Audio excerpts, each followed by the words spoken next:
core infrastructure really at a higher level. It's a logical architecture for managing information. The technology components are pretty much available. They haven't been applied as much as I would like to see, and in fact, I think most of the opportunity for applying it is yet to come.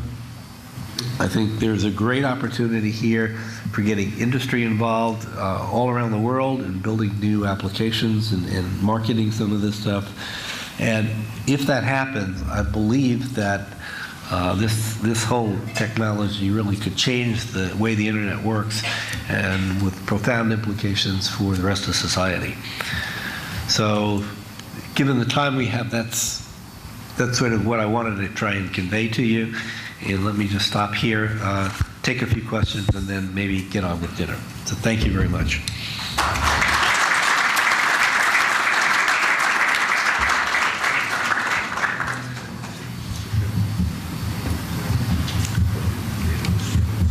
Everybody wants dinner. Is that, oh, okay, here. The question has to do with your Handle project. My understanding, correct me if I'm wrong, is that Handle aims to put, Handle is aiming to put organization into chaos, meaning it's trying to organize information on the net in a more logical way so people can find it and use it. Is that correct? Did I understand it correctly? But why is that chaos? No, I said that today it's chaos, meaning information is moving on the net in a chaotic way. It's unregulated. Actually, most of the information that you care the most about is probably not on the net at all. And most corporate information is not accessible on the internet. It may be accessible internally, but people have no good way to manage it. So you're absolutely right that this is intended to provide some structure into the chaotic world of information management today. So there are two questions here. The first question is, what are your concerns going forward if Handle succeeds in replacing the DNS, that it would have an implication on the free-spirited users of the internet? And number two, don't you think that governments would want to regulate this, and where do cross-border regulations fall under here in terms of the information that's because they're going to have a means to be able to regulate this. Today they don't. It's difficult. It's cumbersome. But you know, even with the internet today, every country still has the opportunity to say what it wants to about how the internet works in their countries. And in fact, this governance forum that Greece will be hosting later in the year is an opportunity for all the nations of the world to get together and have a say on that. There is some real advantage in having a community that can work together. I mean, we all know the benefits of that. Just the world economy is based on the ability to do those kind of interactions in an open and effective manner. I think that there is no attempt on our part to say that the Handle system is a replacement for the DNS. We've never said that. We've never pushed that. I happen to believe it has that capability. But there's a fixed establishment in there that's using DNS. I think it will be around for quite a while. I just simply point out that here's an option. Here's another alternative that will allow you to do things differently. Even if you want to stay consistent with the DNS, it's a different base for doing, resolution. Furthermore, I think that, when we get to IPv6 addresses, there'll be so many things that we want to identify that you need something of your own that you can manage, rather than relying on external structures for doing that. In terms of what governments do, I suspect that that's going to be up to every one of those governments, and my hope is that they will leave hands off the actual technical evolution and decide for themselves what policy issues they care most about in their country. Yes, it is true that by having things more structured, it also makes it easier for people to find out what's out there. And that's got both positive and negative aspects to it. On the other hand, it's just maybe a little harder, but not that much harder to be able to deal with the public stuff that's out there by just rummaging through it, and many countries probably will opt to do that too. I hope they don't, but countries do what they feel is in their national best interest, and I think the same will happen here. There's another question back there. I have a couple. One of questions. The first is referring to the issue of... Is your mic on? I'm sorry. No? Yeah. It's on. So I want an update on the debate on network neutrality. This issue that is ongoing debate in the US, and what implications may have in the future of Internet. And the second question refers to the scalability of Internet as we know today, referring to the bandwidth that is available to end users, and also to the IPv4 limitations that we are facing today. Well, let me start with the last part first, then let me come back to the net neutrality issue. And also preface my remarks by saying that I'm not directly a party to the net neutrality issues, because this is more an industrial battle shaping up. We're not part of that directly, but I'll say what I can about it. IPv4 addresses have been limited in the rest of the world, which is why many of those countries have been moving to IPv6, just to open up the address space issue. I think they're going to need to manage IPv6 addresses, and I think the handle system is a good way for them to be able to do that. But in terms of the scalability of the Internet, I mean, it's very clear that its open architecture will allow for as many networks to be federated as one wants. In principle, some of the technical choices early on might want to be rethought slightly, just to make sure that there aren't too much information about routing that's passed around just because speeds go up and the like. But I don't see any of the potential for limitation of the Internet at the level of sort of the transport mechanisms that we're dealing with right now. I think we were pretty fortunate. You have to remember, when we were designing the Internet protocols, there were no personal computers. There were just a handful of nets. In fact, we thought that there might be at most 6 or 8 nets in the whole world back then, if you think about it. We thought there might be one in the U.S. nationally, there might be one from the Defense Department, might be one in Europe, one in the Asia-Pacific area, that's 4. I don't know, double it, you get 8, double it again, 16. So we assigned 8 bits to the network number in the early days of the 32 bits and said that should be more than enough forever. And of course, within a year, you had Ethernet out on the scene, and you had thousands of Ethernets starting to show up, and so we were very quickly proved wrong on that. But the design was sufficient to allow us to deal with it through Class A, B, and C type of networks. So I'm not as concerned about the scalability. I am concerned about the standards process, how we manage the evolution of standards going forward to deal with these issues, because what started out as totally in the province of the research community is now almost totally in the province of the commercial industries. And so they have a lot of vested interests in how things go.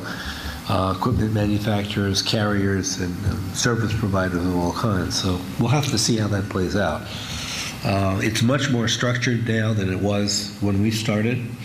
There are procedures for making changes, but there's a lot more at stake as well. More revenue streams, more business interests, and it's gotten much more structured. And part of the complaint that people had about the old telephone system is starting to show up in the context of the Internet, because it's got some of the same structure requirements that the telephony requirements had back in the 70s and before. So let me switch to the net neutrality. I actually want to start by saying I think that's a terrible name, because it's not like, are you in favor of neutrality or not? What does it really mean? And so for those people who thought that net neutrality was about what a given service provider could charge, nothing could be further from the case. I like to think about this in the context of airline traffic or even road traffic. Once you're on the road system, you ought to be able to drive anywhere that you're permitted to, although there are some constraints. The really big heavy trucks can't go everywhere because either the roads won't handle it or for other social reasons. But virtually everybody is treated the same within the category of usage. If you were running an airplane service, you might say net neutrality says every seat on the plane ought to be equivalent. But I don't think anybody is arguing that if an airline wanted to charge, and set aside a certain number of seats for first class and business class and coach, they ought to be able to do that. And the same thing is true of services on the internet. It would be a problem if somebody were to take every possible service on the net and commandeer it for one purpose. So if the only thing that you could now get on an airline was first class service, it might shut out the ability of people who can't afford first class to travel. But absent an organization sort of buying out every possible service option and therefore freezing out people who couldn't afford options at that level, my guess is that this is not an issue and nobody's really worried about that one. On the other hand, if you run a network, and to give you the transportation analogy, let's say you manage an airport, and you treat people in the airport on some basis, but then one day you decide you want to run your own airline, even though you're managing the airport, and you now want to charge the other airlines for letting customers go to them in your airport. Otherwise, they're all going to have to go to your airline. That, to me, is sort of an unfair advantage for the party that happens to be running the airline and runs the airport as well, because they're not giving everybody an opportunity to compete fairly in that model. So that's really where the issue is shaping up. I believe that, without getting into the names of the parties, that, some telecommunications carriers believe that companies that are really successful are being successful because they're making use of their underlying facilities, and therefore they ought to be able to charge the successful carriers more for the same thing that they would charge somebody else just because they're being successful. And of course the successful guys are saying, hey, look, we're happy to pay whatever the access fees are, just treat us the same as you treat everybody else. And that's really where the debate is right now, and it'll probably end up in the Congress of the United States. And I don't want to predict how it'll come out, but my guess is it'll come out along the lines of let market forces prevail, and at the same token, there shouldn't be any second-class citizens on the internet. Having said that, I can tell you that all the options are on the table. Yes?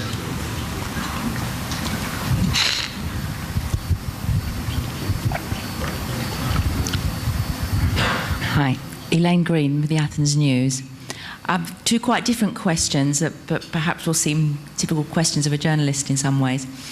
The first relates to how you square ethically and personally the issues of you and your colleagues as founders of the internet with those, the Bill Gates of this world, who have made a fortune out of it, and you as a non-profit making organisation that haven't. So how you square those issues personally and in terms of your organisation. The second question is more of a technical one, but also has more general ramifications. And that is, in terms of this new handle system, to get a sense of how revolutionary it is, if you could give a sense of, is it as revolutionary as the internet itself, or would you compare it, say, to the difference between the internet and the development of wireless, to get a sense of what its potential is as a system in terms of its long-term implications for changing the way we do things and the way we use the internet? Okay, let me again start with your second question first, and I'll come back to the Bill Gates question later on. I think it would be wrong to focus on the handle system per se. That's one piece of the technology. It would be like, taking a little piece of the internet and asking the same question about that versus the internet as a whole. I think the implication of the digital object architecture is that it will enable us to do a far better job of managing information than anybody had ever conceived. When I started the internet project, I used to go around and talk to different people about it, and often the kind of retort that I would get would be, well, why would I need the internet? I have my own network. Because they completely ignored the notion of interoperability, and that if you're on an internet, you now have the ability to communicate with anyone else who's willing to communicate with you because the technology supports it. Today I go around and talk to people about the digital object architecture, which the handle system is a piece, repositories are a piece, metadata registries are a piece, digital objects are sort of the key ingredient, identifiers. And often what I hear back is, why would I want to use your architecture or your repositories when I have my own database? That's a typical answer you get. But the question of how people interact with these different databases is not solved by that kind of statement. If you want to have your database just for your own internal purposes, then that's a fine question, a fine answer.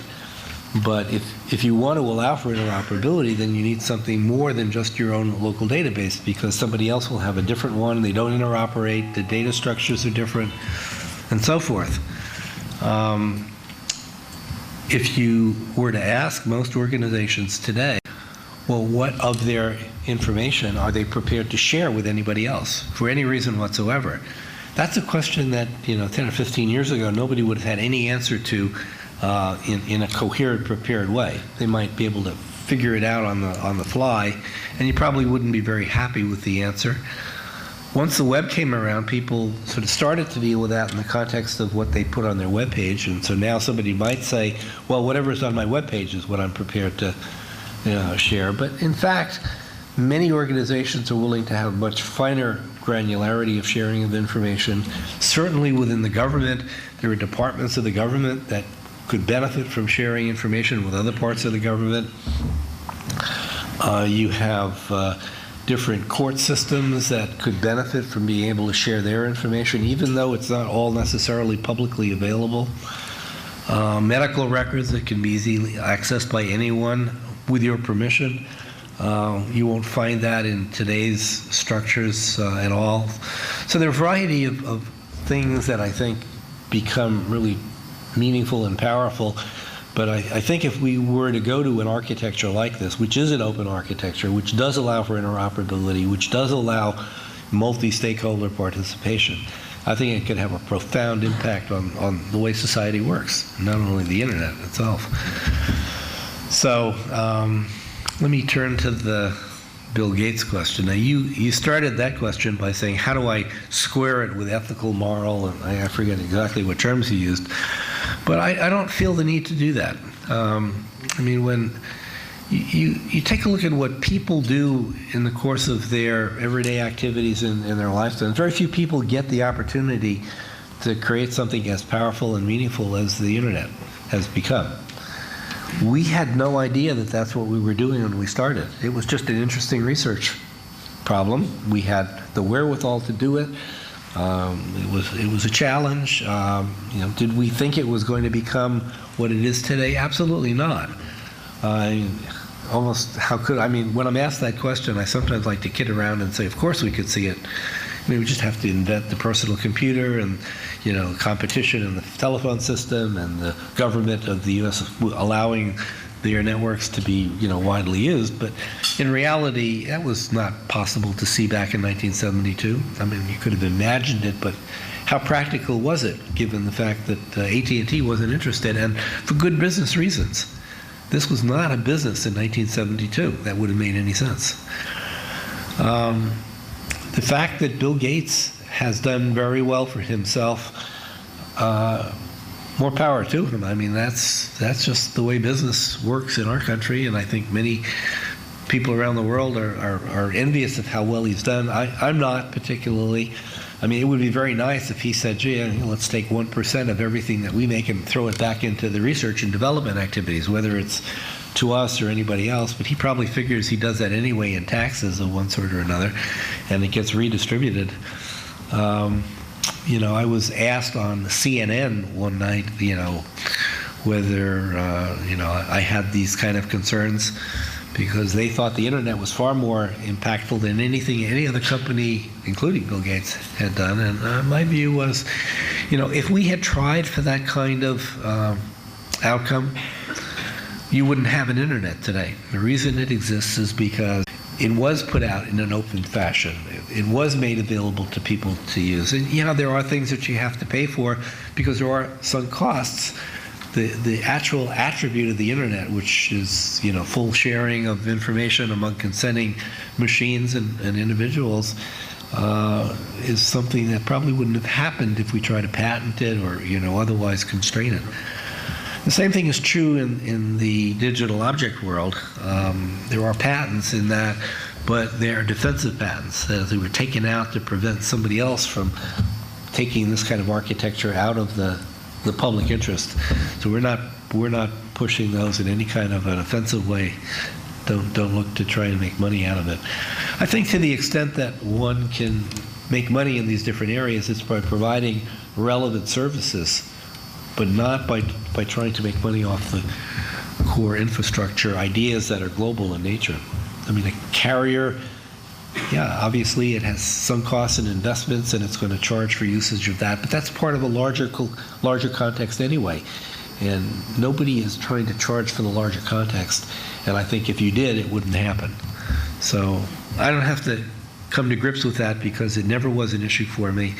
And you know, ultimately, Bill Gates is probably going to give away all that money anyway, and if I had that much money, I'd probably be doing exactly the same thing. So when I was in government, you know, we had a very large budget, discretionary budget, that in today's terms would probably be somewhere in the neighborhood of $1 billion a year, and we spent our time giving it away, you know, to research projects and the like. So I've had a tremendous amount of satisfaction in this. I think that, you know, I still feel like after some 40 years, I'm still very much an active player, very much in the midst of it all. And I don't know that having a lot more money would have made things better. In fact, I could see many reasons why it would have made things a lot worse. So not that I don't appreciate what you can do with money, I certainly do.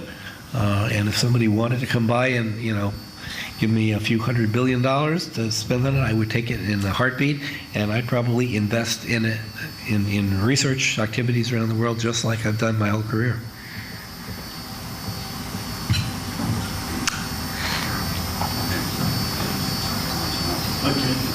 People want dinner now. Okay, thank you very much.